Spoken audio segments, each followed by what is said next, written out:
Certains groupes sociaux sont particulièrement exposés au chômage en région bruxelloise. En effet, près de 6 demandeurs d'emploi bruxellois sur 10 sont peu qualifiés ou ont des qualifications non reconnues. À côté de cela, près de 5 demandeurs d'emploi sur 10 sont des demandeurs d'emploi de longue durée, c'est-à-dire des personnes qui sont sans emploi depuis au moins 12 mois.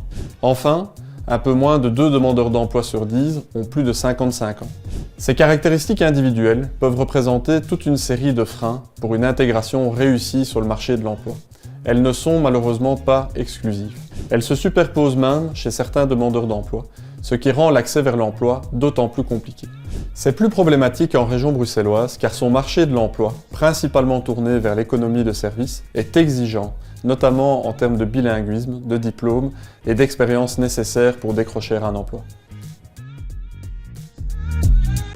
Les personnes sans travail rémunéré, enregistrées comme demandeuses d'emploi auprès d'Actiris, sont inscrites comme demandeurs d'emploi inoccupés. Ils sont répartis au sein de 3 sous-catégories. La première est celle des demandeurs d'emploi ayant introduit une demande d'allocation. Ceux-ci perçoivent des allocations de chômage ou des allocations d'insertion. Cette catégorie représente une part importante des demandeurs d'emploi inoccupés. La deuxième est celle des jeunes en stage d'insertion professionnelle.